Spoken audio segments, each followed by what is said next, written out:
Greetings, everyone. Pete Pardo here from Sea of Tranquility. Welcome to another edition of the show. We've got a great cast here today. Joining me, Rich Catino and Martin Popoff. We're going to talk about a very cool topic today that we've been kind of tossing around for a few weeks. We've done shows here before about the new wave of British heavy metal and some of the must-listen-to bands from that scene. Well, it started off, Rich and I were talking about what about the U.S. bands that were kind of happening right around the same time or that were directly influenced by that. So Martin, Rich, and I today are each going to offer up 5 bands that we feel were very important to that whole kind of classic early 80s metal sound that, maybe incorporated lots of different styles from the new wave of British heavy metal, as well as stuff that we would see to come later on the decade into the 90s. But still, from the US scene, these were some of the bands that were really doing some cool, unique stuff that if you haven't listened to them, you really should. So, Rich, I'm going to have you kick us off today. Martin will go second and I'll go third, and we'll just kind of each do one band and kind of go round robin. All right. Okay. So I'm going with the first Jag Panzer. Ample Destruction. Yeah. So this one came out in 85, I think, right? If I'm correct. 84, maybe even. I think it 84. Yeah, 84, 85. And then they did another one, Chain of Command, but it never came out. And then it came out later, like a retweaked, I guess, re-recorded version of it, right, Martin, if I'm right? I think so, yeah. Yeah. So these guys are very cool. They were like kind of like Maiden and Priest, a little bit of both mixed together. A little bit of Accept, very traditional heavy metal. Where were they from? Cleveland, maybe? Colorado. Yeah. Okay. Yeah. So, yeah, great singer, great twin guitars, the mid-pace galloping rhythms. These guys are really cool. Too bad they didn't last. They did the album, and then I don't remember what the history was, but they didn't carry on, and they didn't get to release the second album until into the 90s, I think it was. Cool. All right. Okay, so I'm going to start really contentious here. All of mine have different reasons, but I'm going to start most contentious to most pure, the answer you would expect. So I'm going to start a little contrarian here, and I'm going to go with this band, Dawkin. And the reason I'm going to go with this band is because, and I was even considering going with this band, and I was considering going with this band. And there's a theme there, obviously, and it's the idea that early on, the first sort of carryover from the new wave of British heavy metal. I'm going to try not to say too many things about the other themes that you guys are going to talk about or the other bands, so I'm going to not name bands. But I went with Dawkin because their first album, the career version out of France, actually came out during the new wave of British heavy metal. And it was the first sort of fulcrum shift over to America of this sound. I mean, sure, it's a proto pre-hair metal sound, all of these albums. They're all 84, 83 albums. So this is kind of before hair metal becomes a thing. But before hair metal becomes a thing, these bands are actually a little more gruffer and a little more traditional, a little more linked to the new wave of British heavy metal, and a little more linked to late 70s American metal. So I consider them all part of that starting the excitement off for American metal. That kind of all wraps into the whole, I won't get into this right now, but the whole Brian Slagel, Oz Records, Metal Blade Samplers situation, Rat, of course, right? So yeah, there's my contentious sort of part of this thing, just saying that hair metal in the beginning is much more linked to this than people give it credit for. So I'm just going to go with Dawkin for now. There you go. Yeah, and I think most people forget how early in the decade those bands started popping up already. And I think they just, they had that kind of California sound, greatly influenced by, Van Halen and bands like that. But still, you can hear lots of new wave of British heavy metal elements in some of those early albums by those bands. Yeah. So and still metal metal too. Yeah. Exactly. And if I could throw another one in there, not to interrupt you, maybe the first Great White and the first two Europes. Yeah, and Twisted Sister as well. Yeah, absolutely. Yeah, it's all part of this. So it was all metal to us in 83, 84. And in fact, it seemed like an improvement. And even that first Dawkin album, Breaking the Chains, 1981 on Career, when we first heard that as kids, like we thought that this is actually an improvement on the new wave British heavy metal. The recordings are better. There's better choruses. You've got this clean singing going on. So it just seemed like a professional thing, and it almost felt like a little bit like, you know, maybe the Americans are gonna improve on this thing or do something different with it or take it to a next level, which is kind of what this whole episode is about. But it's not about hair metal. So there you go. Yeah, exactly. Cool. Very cool. All right, so I'm going to go a little band out of Hartford, Connecticut, who basically got together in 1982, called Fate's Warning. All right, so, you know, most people think of Fate's Warning, they think of one of the early originators of this whole progressive metal movement that, you know, them, Queensryche, later on Dream Theater. But if you listen to Fate's Warning's first two albums, so I'm specifically talking about Night on Brocken and The Spectre Within, a lot of influence from the British bands. I mean, you know, you can hear, you know, the twin guitars and the kind of the moody atmosphere and what have you. I mean, a lot of, you know, these guys were obviously taken with the first couple of Iron Maiden albums, you know, without a doubt. You got these high pitched vocals from a guy named John Arch over, you know, these galloping rhythms, heavy riffs, like I said, twin guitars. They would get much more progressive on albums like Awaken the Guardian, No Exit, Perfect Symmetry, and everything going forward. But I think like these two early albums, very much like darker power metal stuff. You've got, you know, songs like Buried Alive, The Calling, Kiss of Death, title track to Night on Brocken, Traveler in Time, The Apparition, Epitaph, all really moody, all very thought-provoking, dark lyrics. Got that classic metal style meets, you know, all those progressive elements. You got a guy named Jim Matthews, who's basically the brainchild behind the whole band. Not only a great guitar player, creative, great riffs, but he really could, you know, write some really, really cool songs. And he would be kind of like the main songwriter throughout their career.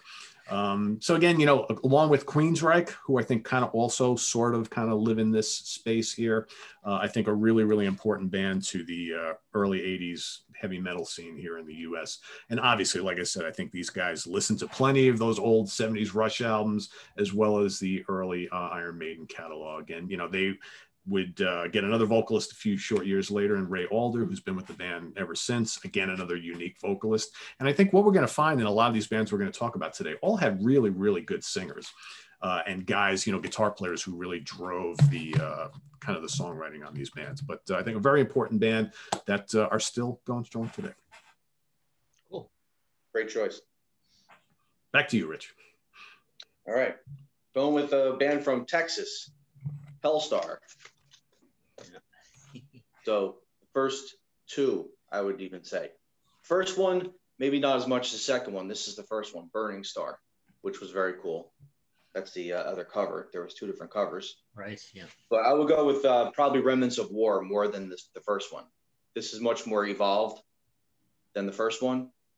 Very Iron Maiden, Priest, Accept influenced, Saxon, you know, even the new wave of British heavy metal stuff like Demon and Satan and those kind of bands. This is great. James Rivera is still the singer. They still make new music. It's gotten a little more thrashy though in speed metal. Yeah. Post 90s, but the 80s albums, these two, and A Distant Thunder and Nosferatu are very classic heavy metal, mid-paced, twin guitars, high mid-range vocals. Excellent stuff. I really recommend starting off with this one. First one's enjoyable, Burning Star, but Remnants of War is a little more refined and focused, I would say. Cool. Rivera is a hell of a singer. He is. He is. Yep. So yeah, these are great, very cool albums. I really enjoy these. And this is no, I forgot what label this was. I was going to say this is one of those Metal Blade bands, but it wasn't. I think A Distant Thunder maybe kind of came out on Metal Blade, right? Yeah, I don't remember what labels they were on. That one or Nosferatu maybe. Cool. But this one's got the title track, which is very cool. Angel of Death is another one that's become pretty, you know, much a staple for those guys. Yeah, very cool. The reissue is very, very worth it. It's got some bonus tracks as well. Nice. Nice. Good choice. Cool. Thanks. All right, Martin. You're All right. right, so my next choice will be this band. So we're moving up the relevant scale. I mean, Queensryche, everything you said about, a lot of things you said about Fate's Warning, you can say about Queensryche as well. But, you know, a direct descendant from basically more even Judas Priest than Iron Maiden. So you're seeing a lot of these bands that come out that really take a lot of Judas Priest and accept Rich, as you say, you know, into what they do, and a bunch of new wave of British heavy metal. But Queensryche, you know, they even come out with an indie EP. That's a very new wave of British heavy metal thing to do. Very, very high pitched singer. And this really felt like the first band that was taking the things Iron Maiden was doing and turning it up a notch. So that's a very key thing about these American bands as well. And some of them turned it up a notch and cleaned it up and glossed it up and sounded more virtuoso, like Queensryche, and other ones took it in a thrashier, loose bolts sort of direction, which is closer to what we're talking about here. But Queensryche's definitely that. And then they go to England and actually, you know, record their debut full-length album there. So there's another tie with that. And, you know, and even the name of the band is very, you know, next generation metal. So here's Queensryche basically taking back, you know, which is again what this whole episode is about, is taking back the reins of metal, taking back ownership of metal from the British, essentially, more so than all Europeans, really the British. And yeah, weird that they are from the Northwest up there. I remember, you know, I'm kind of from up that way originally, but there was Culprit, there was Witch Killer in Victoria, there was Wild Dogs. So again, another one I'm going to talk about later. But there wasn't a lot of stuff coming out of that area at this point. Obviously, Seattle had another kind of music that they're way more known for. But Queensryche is perfect for this in that purest, as they say, white collar power metal direction rather than blue collar direction. Yeah, and I wouldn't you say too, Martin, you know, you talk about Fate's Warning and Queensryche. I think Queensryche kind of figured out how to throw some hooks and make some of their music a little accessible, but still keep it kind of, you know, in that power and progressive metal kind of realm. Whereas I don't think Fate's Warning ever really cared much about that. Yeah. I think that's the reason why Queensryche got huge, and Fate's Warning have always been just kind of like a really popular cult band. Yeah, good point. Like Take Hold of the Flame was a single, and that was huge for them. Yeah. Yeah, and I don't think Fate's Warning ever had that type of song until like the 90s. And by then, people just weren't listening to this type of music, unfortunately. Right. Yeah. Cool. All right. My next choice from Los Angeles, California, debuted, came out in 1982. I'm talking about Armored Saint. This is their debut, March of the Saint. So here you've got this very cool band, very different. I think one of the things I always liked about Armored Saint, they have a very original sound. I don't think they really sound like anyone else, and I don't think anyone else ever sounded like them. It's kind of like it's the Armored Saint sound, led by this great vocalist named John Bush.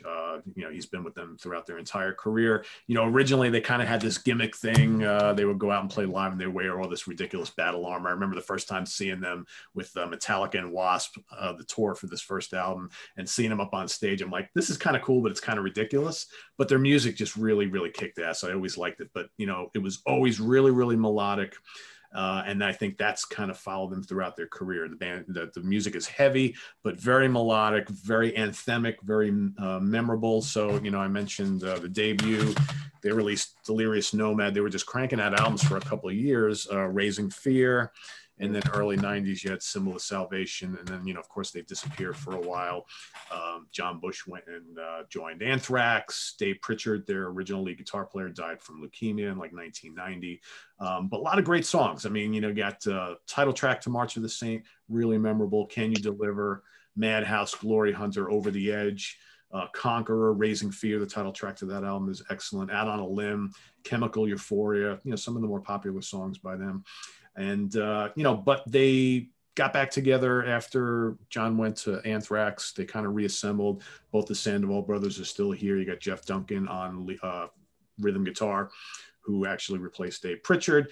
And they've been going strong ever since. And quite frankly, I think their last couple albums are some of the strongest through their career. So you got to love, you know, a band like this that perseveres over time and just continues to keep on bringing it. So Armored Saint. Right on. Yeah, they're part of that whole Brian Slagel friend cabal with all the Metallica guys, you know, and essentially Metallica just decided to go twice as heavy as Armored Saint, and Armored Saint stayed kind of in their lane. Yeah. And we saw what happened. So obviously there was the idea that the future was going to be heavier stuff, and that's why these bands we're talking about here are kind of in this middle ground between what, you know, between the new wave British heavy metal and between and thrash, right? Yeah, and you could also say between like thrash and the hair metal, because I think like Armored Saint kind of somewhere in between, and maybe those somewhere in between bands never quite reached the heights that the other two genres did. Or traditional and speed metal too, because they got those elements of like Exciter and, you know, Anvil and Razor Razor as well, you know? Yeah. Yeah, there's like this group of bands who kind of fall into this kind of category. It's like, how the hell do we categorize them, right? Because they're a metal band, but they're not really thrash. They're not hair metal. They're not speed metal. They're not extreme metal. And, you know, Armored Saint and another band that I'm pretty sure one of you is going to be talking about soon fall into that category. They're just a metal band. It's like, do we really have to put another tag on them, right? But that's people like putting tags on, unfortunately. Traditional heavy metal. That's what it is, and that's kind of what we're talking about. Traditional American heavy metal, yeah. Exactly. All right, Rich, you're up. Well, since you mentioned Armored Saint, I'm going to bring up Lizzie Borden next, because I always kind of liken them to Armored Saint, especially the first couple albums, especially this one too, Love You to Pieces. This is a great album. They were another LA band, right, as well? They were both LA? Yeah, so they were around the same time as Armored Saint was coming up. So this was 1985 Metal Blade album. I got a couple actually bands that are Metal Blade bands. So this has, you know, the singer Lizzie Borden, who's been there since the beginning. It's got a lot of classics on it. Council for the Cauldron, Psychopath, Red Rum, Love You to Pieces, American Metal was the big anthem. Warfare, Godiva, and Rod of Iron. Yeah, those are songs they still play to this day. And then if you remember at the time, they did the Murderous Roadshow, which was broadcast on MTV. Yeah. Which was the following year, I think, right? Yeah, 1986. Yeah, shortly so there. These guys were pretty big in the game pretty early, I think. Very cool with the twin leads, you know, the melodic vocals, but he was still screaming once in a while, kind of like Halford, kind of sang a little mid-range at times. So it was a nice variety with the music. And it was very, you know, traditional heavy metal, you know, not too fast, not too slow. It was like kind of right in the middle. Yeah, they're one of those bands that were kind of like becoming a big deal, and then it just like never never kind of reached those heights that some of those other bands we mentioned. Yeah, they had the big hit with Me Against the World, remember, which was kind of their move into a little bit of hair metal, glam metal territory with the big hook. But they always had big hooks, so yeah, it was just, you know, that was the one hit that they pretty much had. I thought, you know, a couple other ones that were kind of more underground for metalheads, but one that would be played on MTV a lot was that song. Yeah. So yeah, they're very good, and he still puts out new music to this day, Lizzie. Yeah. Yep. You know, cool. It's not really the same band. I think it's him just and his brother still on drums, right?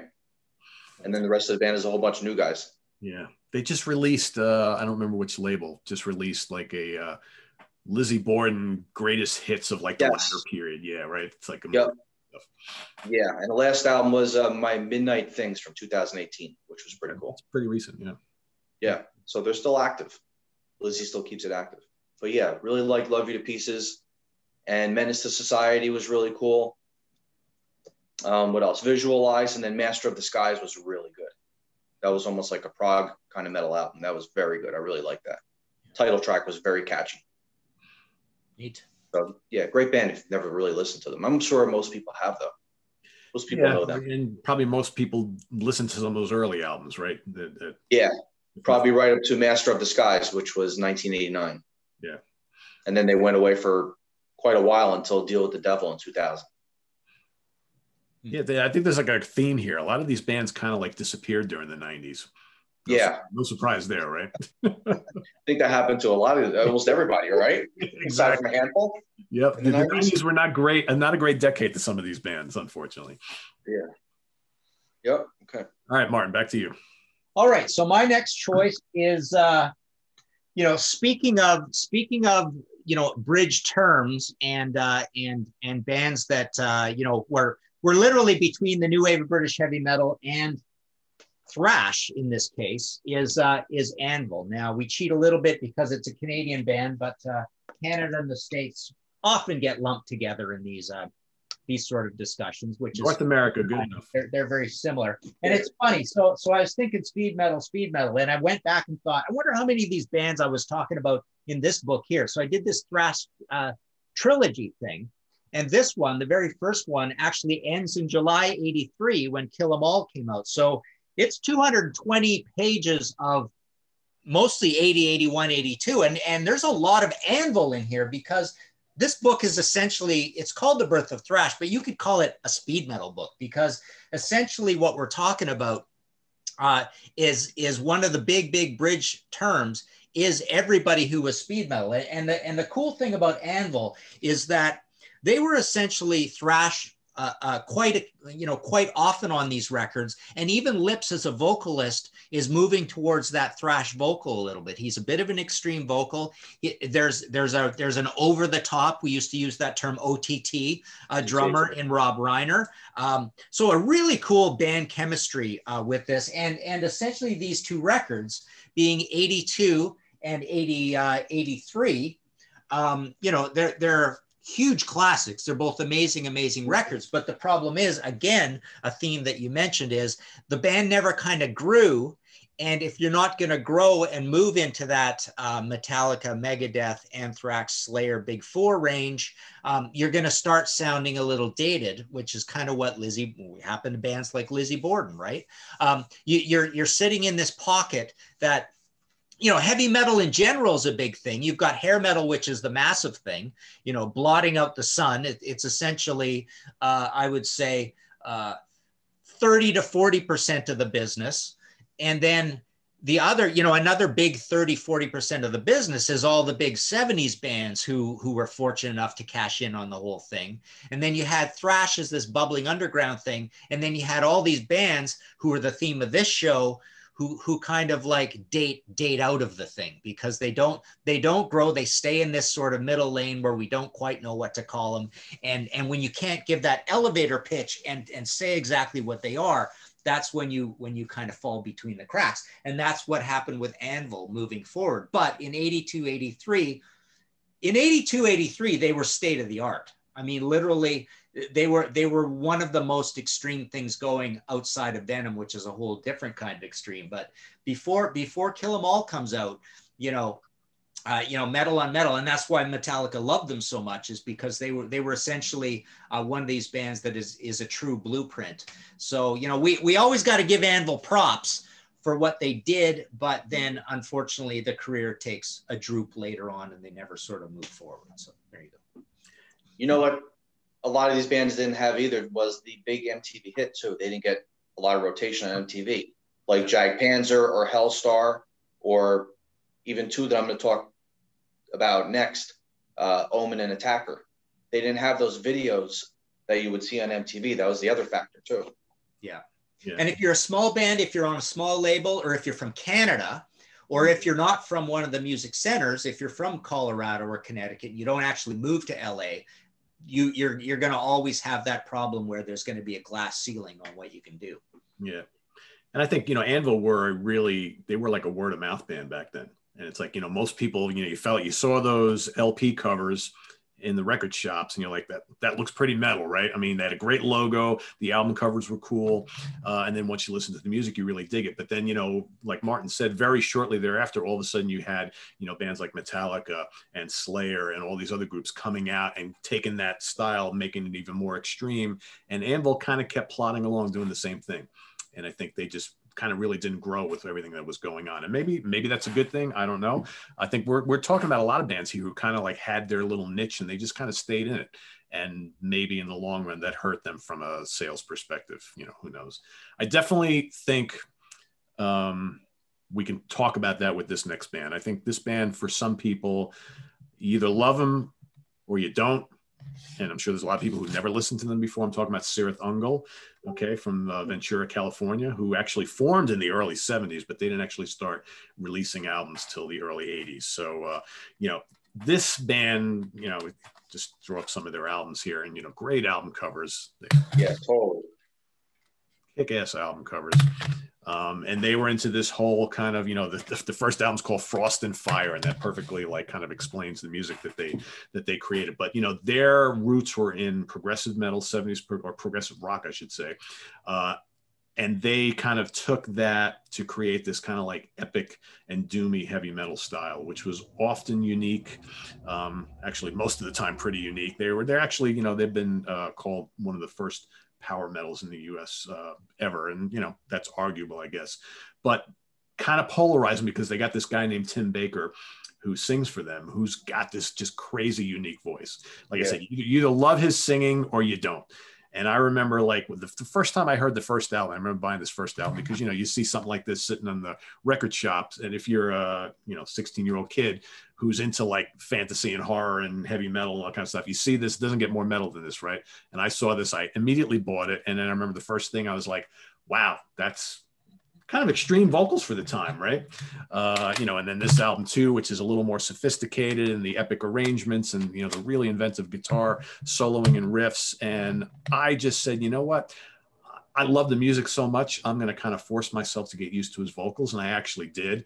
And I actually appreciate his vocal style as kind of out there as it is. But some people just, you know, that's where they draw the line. But, you know, you had a guy named Jerry Fogel early on, who was just a really masterful guitar player. The production of these albums is very kind of murky and not very clean at all. But I think it adds to the mystique.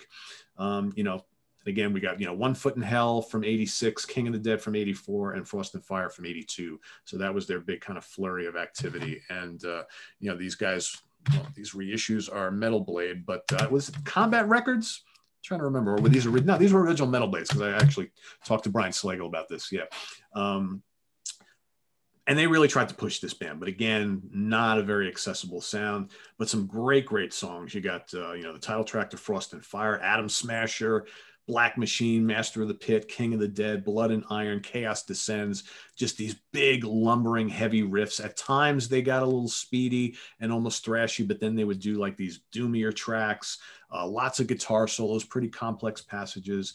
But, you know, the band basically broke up in the early 90s, you know, kind of a theme here, but then got back together in more recent years. And they actually have released a great album, Forever Black, here in 2020, which is a great return to form. Excellent album. So it's good to see them back, but more of a cult band. But it's funny how many people you talk to who were listening to 80s metal who remember these guys pretty fondly. So, but definitely not a mainstream band ever. And I just, you know, it's just, I'm just kind of glad that there are as many fans out there for this band as there happens to be, because I think they are musically really pretty spectacular. Cool. Is it the same singer too? Yeah. And does he have the same type of tone and texture to his voice? Yeah, he does. He hasn't changed at all. I mean, it's just, that's Tim Baker, right? And it's like I said, it's either a love it or hate it type of thing for most people. Because I remember back in the day buying these albums and playing them for friends, and some of them were like, "Oh, I just can't deal with that vocalist." But yeah, I couldn't get into them either. Yeah, it's polarizing vocal style. It really is. It's just really, it sounds like he's, you know, singing with broken glass in his throat, stuff like that. We're not talking, you know, death metal or anything like that, but it's just really, really different. I've never heard another guy sing like that before. It's a little Udo and it's a little John Oliver in a way, right? Yeah, kind of. Yeah, but even more out there. It's like, and you know, their music. I mean, long songs, and you know, it's not accessible music by any means, but that's kind of the appeal of them. Cool. All right, Rich, back to you. Okay. Going with another Metal Blade band, Omen. So this is the second one. They had one before this. It was Battle Cry from 84. So where were these guys from? I don't remember. Another Midwest band, I think, right? Yeah. Sure. Martin, you know? Maybe they were local to Brian and them. Yeah, maybe something like that. Midwest, maybe West Coast, somewhere in between. I thought Nevada, maybe, or Arizona. I don't know. Good question. Yeah. But they were somewhere around there. They were middle country, I think, band. So yeah, they were kind of like somewhere between traditional metal and maybe if you want to talk about the proto power metal for America, maybe they fall somewhere in there. But I always thought they're a little more traditional heavy metal. This one, I really like this album a lot, but the first one too, Battle Cry with Death Rider and Dragon's Breath and the title track and Die by My Blade. And then Warning of Danger, which I prefer, is the title track, Ruby Eyes of the Serpent, Premonition, Termination, Red Horizon, Hell's Gate. A lot of good songs on them, first two albums. It's not like screaming, it's singing, it's somewhere in between like your Halford, Dickinson type of thing, a little bit of both mixed in there. Little mix of the Accept type of almost speed metal at times. You know how Accept is that on Restless and Wild and Balls to the Wall. Kind of epic-y a little bit too sometimes, their songs. Not quite, because they're not really long. They're all like 5 minutes or lower. But they have kind of like those peaks and valleys a little bit as well in some of their songs. But they didn't last either. They're another one of those bands that put out, let me see, in the 80s, they put out 4 albums. Only 4 albums in the 80s. And then another band that went away. And then they tried coming back later. Put out an album in 2016. So they have an on-again, off-again career. I think they do like a lot of those reunion shows for the Keep It True Festival overseas. But, you know, if you want to get a good American traditional heavy metal band, Omen and the first two, Battle Cry and Warning of Danger, are really good starters. True. You bring up Keep It True. I mean, they also call this stuff true metal, right? And, right. And we mentioned traditional, but even I remember calling it trad metal all the time. And even as kids, a band like Omen, we would call poverty metal because basically, you know, a lot of this Metal Blade stuff was recorded a little dodgy and it was a little loose and fast and loose. But you know, this heavier, darker feel almost reminds me a little bit of the idea of hardcore music moving on from punk music, right? So you had punk, and then punk got really kind of arty and soft, and synthesizers came in, and all these big, you know, bass guitar structures, and really, really art school punk became.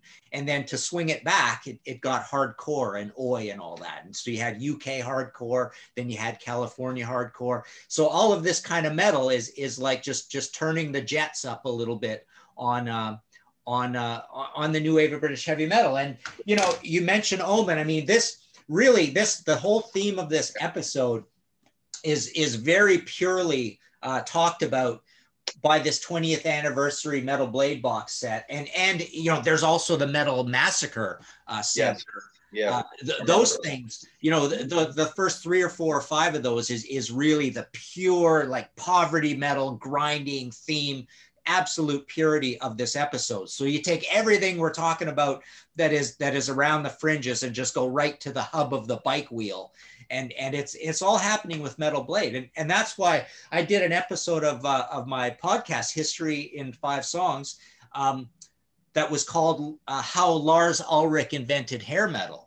And the whole idea there was that, you know, the fandom of a guy like Lars and his good buddy Brian Slagle and all those writers and Bob Nalbandian and John Strednatsky and William Hale, Bill Hale as a photographer, and the Armored Saint guys and Joey Vera, all those guys together, their enthusiasm for metal, be it late 70s metal or the new wave of British heavy metal, and Brian working at Oz Records and bringing in all these imports, their enthusiasm caused everything we're talking about here.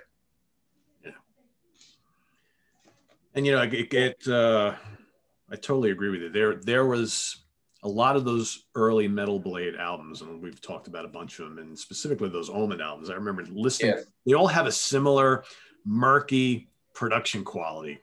All of them. They're so similar. And it's just, that became like the Metal Blade sound.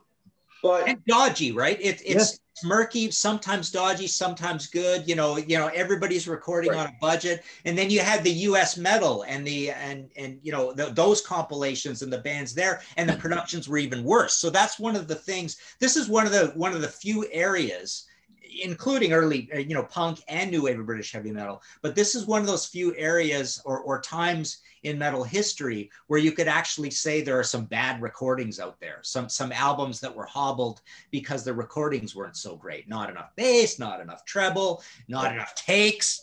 The vocals are a little off key. So this is why we called a lot of this stuff poverty metal, because we wanted these bands to be better, but there was definitely some amateurish qualities about a lot of them.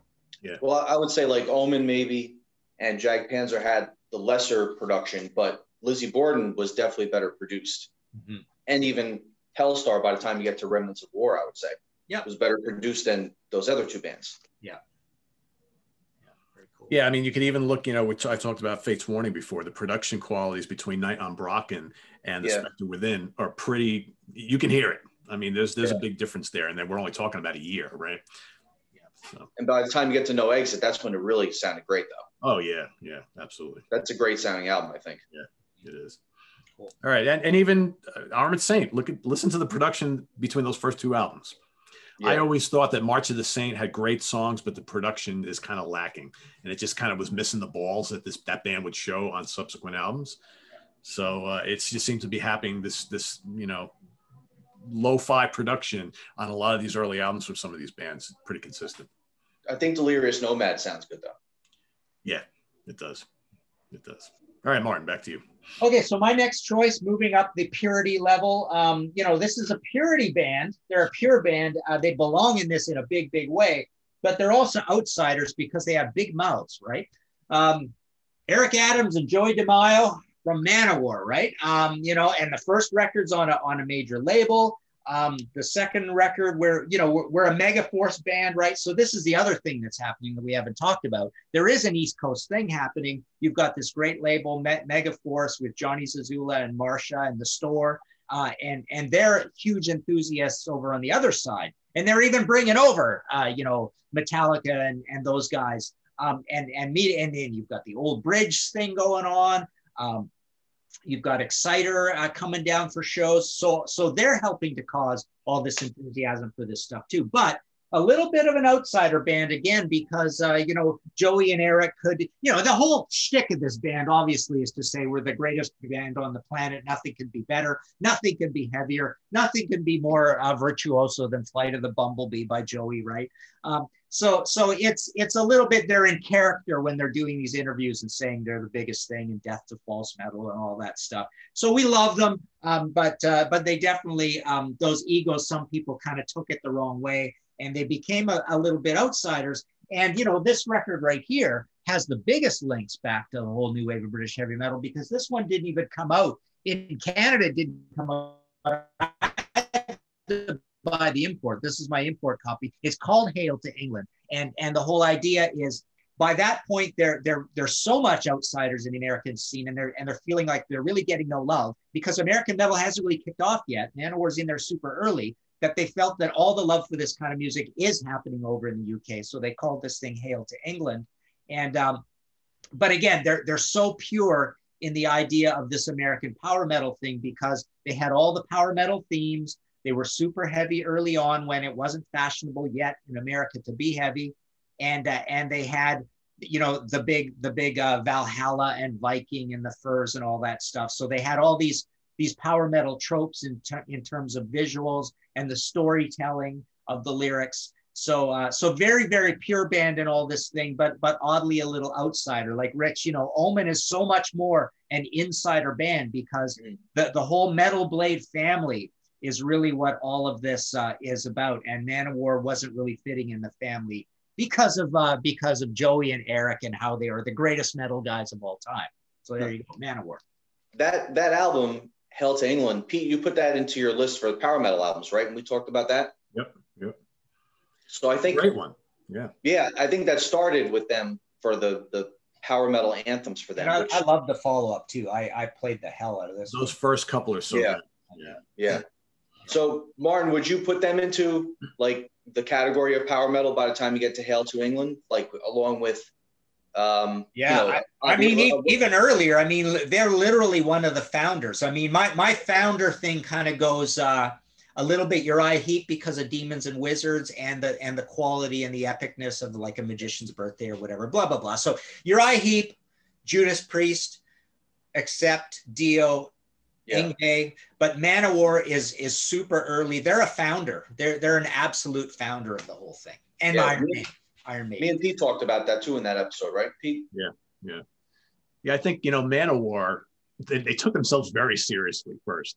And I I remember like when those albums were being released, I mean, thinking, and again, we were, at that time we were starting to listen to more extreme music, but I remember, Martin, you mentioned OTT. I mean, Manowar was pretty over the top.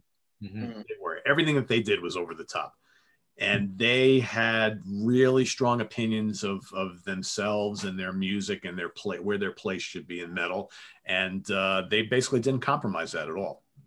So the funny thing about them being OTT, and this is kind of interesting if you think about it. So being OTT sometimes means playing a really fast song. So they would do that.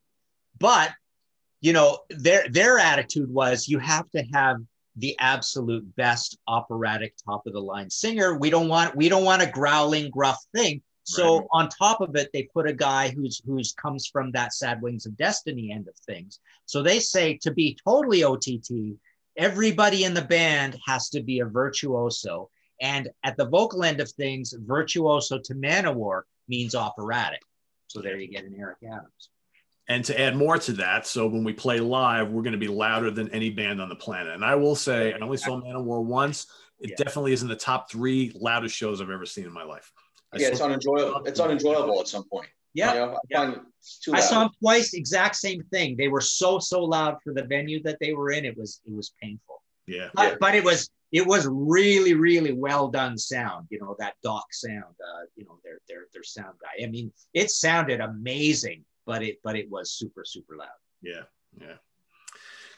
All right. So speaking of like great vocalists, Crimson Glory, Sarasota, Florida. Formed in 79, debuted in 86 with this album right here, self-titled. Of course, you can see the masks. That was kind of their little shtick there for a couple of years. They would go on stage and show up in promo photos with these like silver masks. That's their second album. Easily their 2 best albums. So, to start. I love the second one. Yeah, I mean, they're both really good. They're both kind of different, though. It's amazing if you listen to all their 4 albums. They're each very different from each other. So, originally, the band clearly influenced by Queensryche, Fate's Warning, and Iron Maiden. The lead singer, Midnight, was almost a replica of Jeff Tate, an amazing vocalist with a really wide range. But, their first album is more of kind of like a straightforward melodic power metal album, but with some proggy tendencies. And I think they really kind of upped the complexity and really moved into kind of like more of like what Watchtower was doing, like, progressive metal on the second album, but both really excellent. By the time their third album came out, all of a sudden they were incorporating this like kind of Led Zeppelin bluesy hard rock thing. It's a good album, right? Just very different. And then Midnight left the band. They get another singer in, they get a little bit more, even heavier. And then basically that's about it. But, the first album is just loaded with blistering guitar solos and tons of hooks. You got so many great songs here. You've got the Valhalla, Dragon Lady, Azrael, Queen of the Masquerade. I remember when this album came out, I listened to this constantly. And then you had this come out, and this was definitely a little bit more mature. They decided to put together a lot of really complex, musical passages. The songs were heavier, Lady of Winter, but still the hooks are here, which is good. What else? Mask of the Red Death, Painted Skies, Red Sharks, a lot of really great songs. Lonely, really good song. And there are a few songs throughout these albums that, in a perfect world should have been MTV videos and played on the radio, that sort of thing. Because I think they had that kind of ability to create really catchy hooks and melodies, kind of like Queensryche did. But for whatever reason, again, maybe it's the gimmick. Again, you look at like what Ghost has done in recent years. I think, a band like this with that kind of gimmick would have taken off during that time, but it just didn't quite happen. I think people who were really, really into metal knew who they were, dug them, but the mainstream just never picked up on them. And considering the time period, because what do we got? 86 and 88 were these 2 albums. I mean, that was right around the time where hair metal and thrash was pretty damn popular. So it's just a shame that these guys never kind of got the recognition that they probably deserved. And Midnight, great vocalist, no longer with us today. So good band.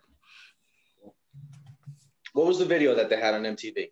Was that Lady of Winter or another song? It was either Lady of Winter. I thought they had one for Lonely as well, but it made a Lady. Yeah, Lonely. Yes, that was the song. Again, it's got all the trademarks of what a lot of the popular metal songs, you know, had those days. So it's a big mystery as to why this band was never really, really massive. And that's a key band for that crossover between prog metal and power metal. And they're more so claimed in the story of the origins of progressive metal than even prog metal. But that's the thing. There's so much crossover between these genres. And prog metal itself has way more spokes to the wheel, where you could get into all your agoraphobic Nosebleed and you know, Brutal Truth and Siapus and all that kind of stuff too. Meshuggah, you know, every country has, you know, all these different spokes that go way off into, you know, all the cinematic thing and metal and Rhapsody and all that stuff. Power metal, but power metal has the same thing. It's got the thrashy end, the retro, the speed end, the prog end, and even, you know, in some respects, the hair metal end. Queensryche, right? Queensryche, you know, became a cross between hair metal and progressive metal. Yeah, I think anytime you introduce a little bit of complexity in your music, automatically someone's going to tag you with the progressive metal categorization there. So it's kind of hard when you're talking about a lot of these prog metal and power metal bands, because a lot of them kind of straddle the line. If they have symphonic elements, well, they're kind of proggy, right? If they've got double bass drumming, well, they got to be power metal. So it's weird how, you know, how you can really get into the weeds kind of looking at these different forms of metal here. I think what defines it kind of is what the band mostly does for their songs. You know, what's their stylistically, what do they use the most? Yeah. And sometimes it comes down to, a lot of people talk about the lyrics, all right? So if they write a certain style of lyric about certain topics, they're automatically one or the other, right? If they have a certain keyboard sound, it's one or the other. The vocalist, right? If it's a high-pitched vocalist, well, it's got to be here. If it's got a more mid-range and gruff vocalist, it's got to be here. It's really an interesting conversation, because you can go in so many different directions, and there's really there's not a lot of limitations about what neatly belongs in which box. Cool. Yeah. All right, Rich, back to you. All right, last one, a Jersey band, Attacker. So they had this debut, Battle at Helms Deep, in 1985. This was another Metal Blade release. Mike Sabatini's still in the band. He's, I think, the only original member left, and they're still making new music too. But like these other bands, they had kind of a scattered career too, on again, off again career. This one and the second one, I think it's called The Second Coming, came out in the 80s, and that was it. And then they went away for a little while. But this one, it's kind of a little bit classic, traditional heavy metal, maybe a little bit power metal, if you want to put it in that, but I wouldn't consider it that. I think it's traditional. It's got The Hermit, Disciple, Downfall, Slayer's Blade, Battle at Helm's Deep, Dance of the Crazies. That's a cool title. So yeah, the singing on this is, you know, it's not too high, it's not too low. It's kind of right in the middle. Of course, they do the high parts as well, the Halford type of things. The traditional maiden twin leads that's going on. Yeah, it's your standard kind of traditional heavy metal, but for that time in 85 and coming out of Jersey in America, I don't think too many people were doing something that sounded like this, aside from like maybe Jag Panzer, you know, and maybe Omen too. You could throw them in there too. But I think these three bands are kind of, they have similar qualities between the three of them. Cool. Little different than Hellstar. I think Hellstar, because of James's range, he was much higher and much more Halford. Yeah. So I think that set them apart. Same thing with Lizzie Borden, because the vocals were a little bit higher. These guys were a little more mid-range, traditional type of singing, I think. I don't know if you guys would agree with that. Yeah, definitely. And I think Lizzie Borden had a little more hair metal to them in that, or traditional, like groovy, straight 4/4 beats to them too, right? Yeah. Yeah. So yeah, Attacker was pretty cool. I thought they were really cool. This is a great debut. I mean, you know, you could easily say Attacker is kind of like classic meat and potatoes U.S. metal. Yeah. Not too fast. Right, it's as standard as it gets. Yeah, not too fast, not too slow, not too dramatic. It's kind of got a little bit of everything in it, you know. but one of those bands that were just very underground. They didn't, you know, they just stayed underground with like most of these bands like Omen, Jack Panzer. Lizzie Borden broke out there a little bit. They got a little more popular. They got pretty big. Hellstar, they were always kind of underground as well. Yep. The Keep It True festival bands. Yep. Yep. Cool. Yeah. All right, Martin, what's your final pick for today? Okay, so my last pick, I had to put them first because they were the first band I thought about when Pete, you brought this whole thing up, because they just exemplified, and I you know, I wanted to have pretty famous bands in here because I wanted to have ones that made an impact, that had a lot of albums, and so I went with this band, Metal Church. I remember when that album came out, I still believe, and I still say this when people say, oh, what's the greatest riff of all time? I think the greatest riff of all time is the Metal Church riff. When that song finally kicks in after the opening stuff and the big drum fill and everything, breaks into that slow kind of halftime feel with that fast riff on top of the halftime thing, and it's a long involved riff, right? I often say that one, or I say Overdrive Dream Away. I just love that riff as well. But yeah, that first album, and this is one that a lot of people, I really think a lot of people should take another listen to this. It had this horrible album cover, and it came after, it's on Blackheart Records, so it's after they had the step down from Human Factor, which is one of my favorite albums of all time. I'll like argue to the death with anybody that basically it's Human Factor, then this one, and then those three. I think it's three before that, early ones. I just loved what this band was doing at the cusp of the 90s. They were so smart, and it was great lyrics and really hooky and great beefy productions. You know, despite that album cover, this has great production as well. It's just a really cranky, meaty album. But, you know, we're more talking about the debut, 84 into A5, or 85, The Dark.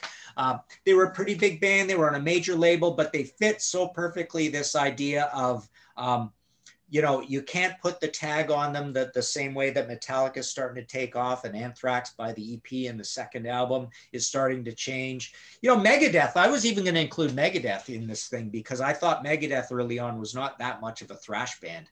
I mean, they really never were much of a thrash band, except for maybe Rust in Peace. I don't think. I mean, they had a lot of mid-pace sort of stuff that would fit in this.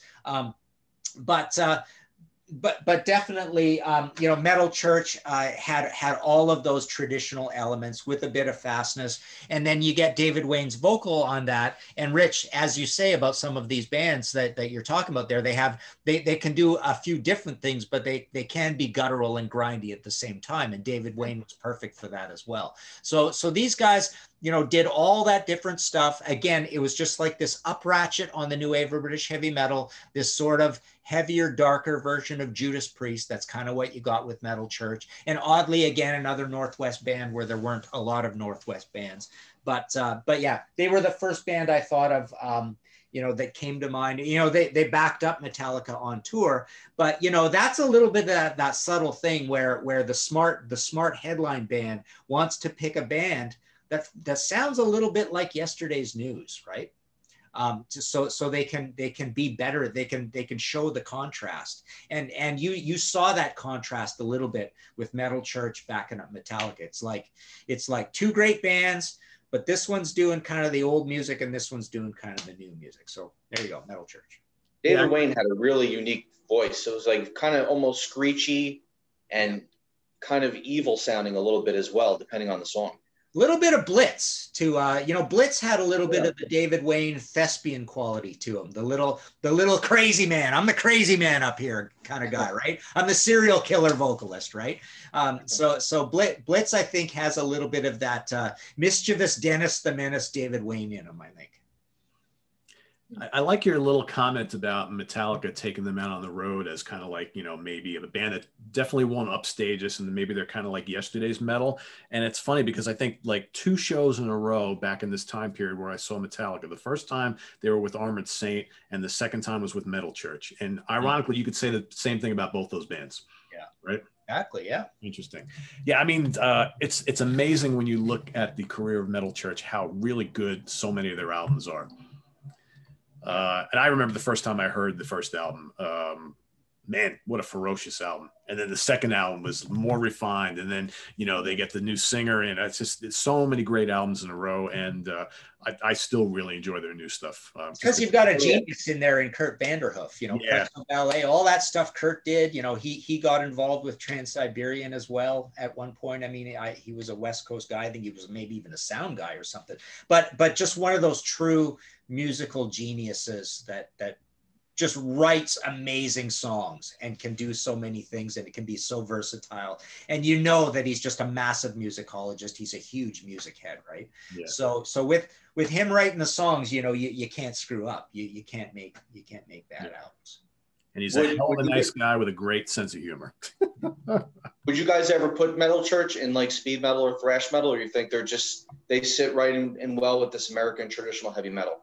Well, they do speedy stuff and they do thrashy stuff, but even their thrashy stuff sounds dated. And when you say dated thrash, you mean speed metal. So a little bit of everything.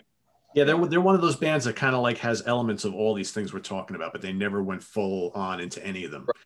I think they've always been happy just kind of doing their thing as Metal Church. And like I said, that's hard for a lot of people because they don't fit into any one neat box, but they fit into this box of classic 80s metal, right?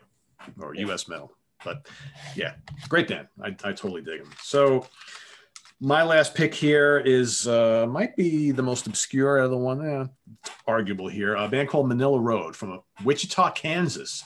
Not a mecca of heavy metal activity in the history of this genre, but these guys have roots that go back into the 70s, but their first album actually came out in 1980.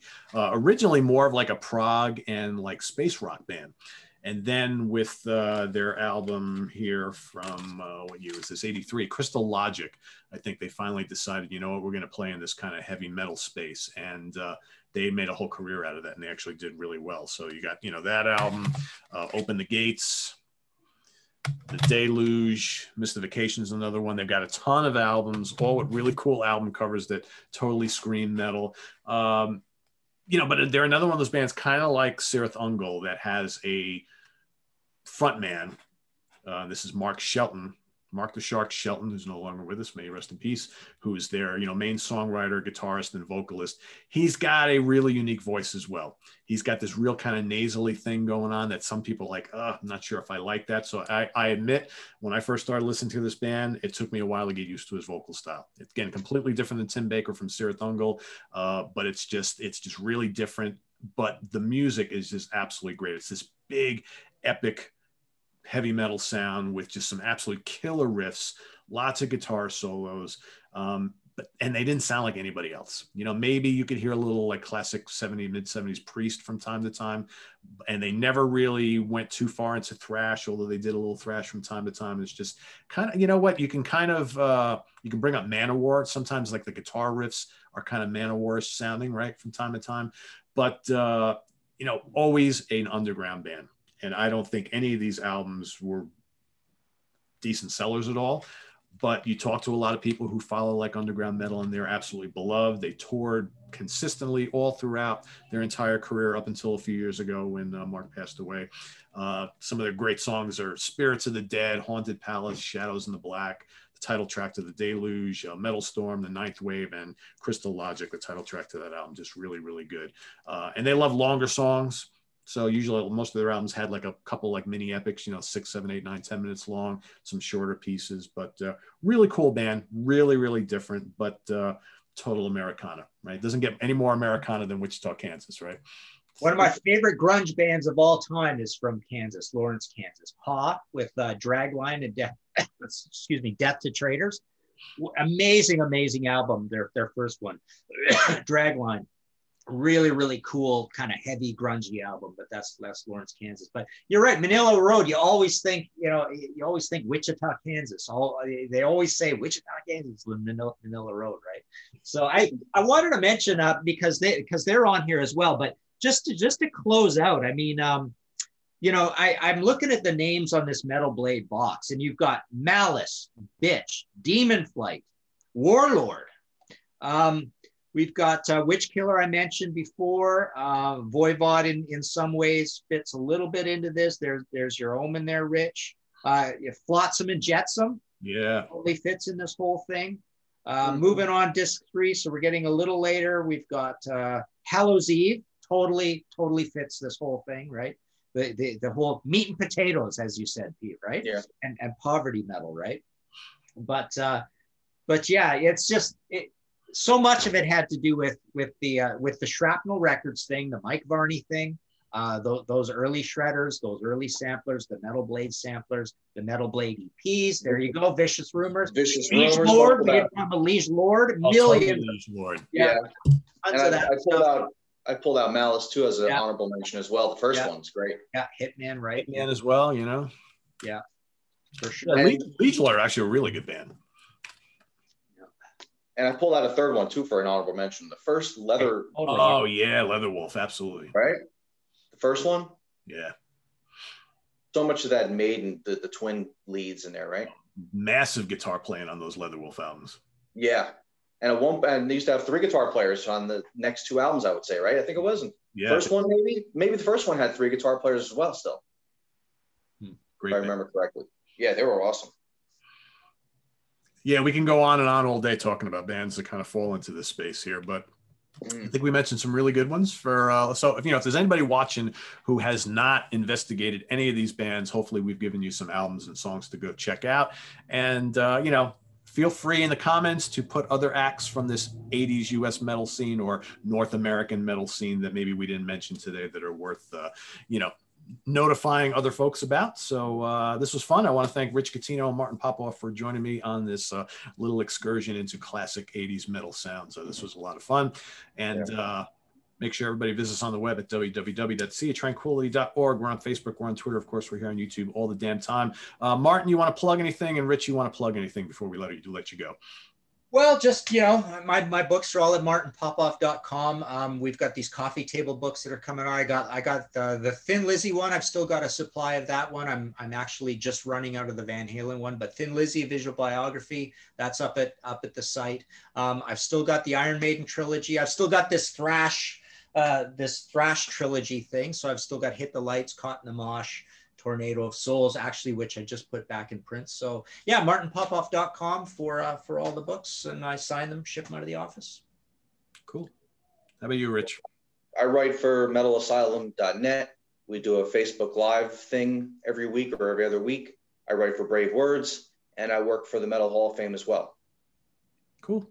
So make sure everybody go investigate Martin and Rich's other things that they've got going on, but you see both of them here quite often on Sea of Tranquility, and more happening this weekend. So stay tuned, everybody. Got a cool Monsters Den episode coming up later today with myself and Chris Allo. I'm actually going into the lair of Allo later this afternoon, so we're going to talk about some really bad but fun horror films. Okay, because sometimes you watch horror movies that are just so bad, they're so bad that they become so much fun. So that's coming up.